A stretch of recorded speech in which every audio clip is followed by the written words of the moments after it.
Assalamualaikum warahmatullahi wabarakatuh. Puji syukur kita panjatkan kepada Tuhan Yang Maha Esa, di mana berkat rahmat dan karunia-Nya kita dapat melaksanakan tutorial online hingga sesi 4 seperti saat ini.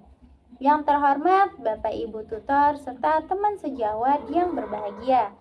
Di kesempatan kali ini izinkan saya membahas tentang dampak COVID-19 di Indonesia.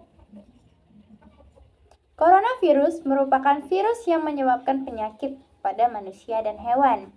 Pada manusia biasanya menyebabkan penyakit infeksi saluran pernafasan, ditandai dengan respon yang berbeda pada setiap individu. Umumnya dapat dikenal dengan gejala flu biasa hingga penyakit yang serius. Virus ini ditemukan pada manusia sejak kejadian di Wuhan, China pada Desember 2019. Dari catatan kompas.com, kasus pertama warga Indonesia terinfeksi COVID-19 diumumkan langsung oleh Presiden Joko Widodo. Pada Senin, 2 Maret 2020, Presiden mengumumkan 2 kasus pertama COVID-19. 2 kasus itu adalah seorang ibu berusia 64 tahun beserta putrinya yang berumur 31 tahun. Hal berdampak besar terhadap sektor masyarakat di Indonesia. Sejarah baru pun timbul akibat virus yang telah memakan ratusan hingga jutaan korban yang terdampak COVID-19. Beberapa lahan kosong telah dihuni oleh mereka yang gugur dalam peristiwa ini. Hal tersebut terus mendorong pemerintah untuk bertahan dari keadaan yang telah dijalani lebih dari 2 tahun. Berbagai aspek memiliki perubahan akibat virus COVID-19, yakni interaksi sosial yang umumnya dilakukan secara langsung tanpa hambatan, tetapi kini harus membatasi kegiatan di luar rumah dan dialihkan secara virtual atau online. Penggunaan masker saat beraktivitas menjadi hal baru dan perlu dilakukan agar tidak terinfeksi COVID-19. Dari segi pendidikan, terpaksa dilakukan secara virtual untuk menghindari kerumunan dan memutus rantai penyebaran virus. Perubahan tersebut cukup jelas pada pembelajaran yang semula dilakukan secara tatap muka, berubah menjadi serba virtual atau online. Hal tersebut dianggap baru bagi beberapa kalangan yang lebih sering berinteraksi secara langsung atau tatap muka dibandingkan via media sosial.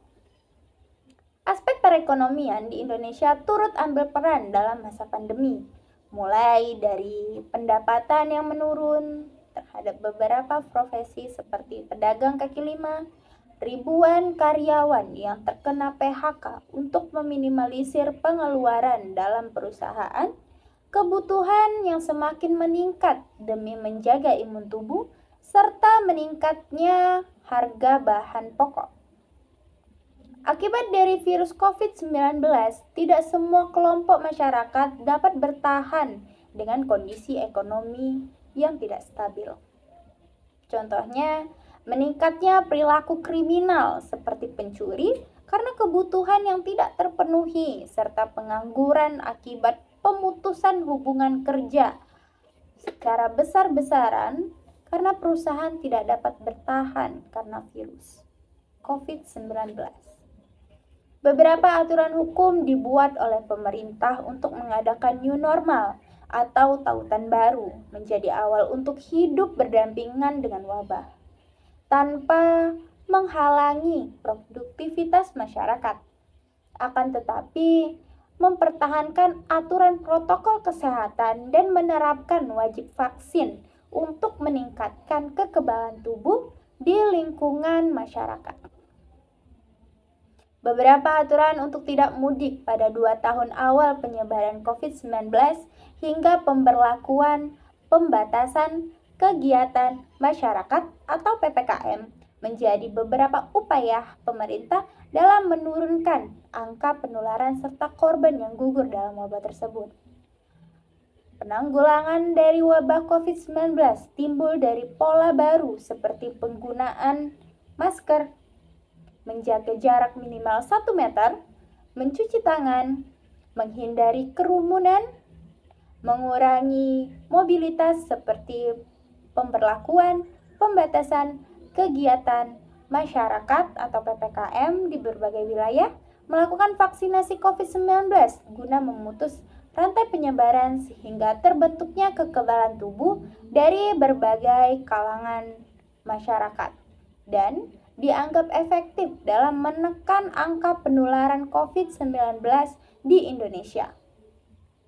Untuk itu, pemerintah tetap menyarankan kepada seluruh masyarakat agar dapat mempertahankan protokol kesehatan sehingga tidak adanya lonjakan baru terhadap kasus COVID-19 sehingga kita dapat mencapai cita-cita bersama, yakni terbebas dari wabah yang telah mengubah berbagai aspek di dalam kehidupan.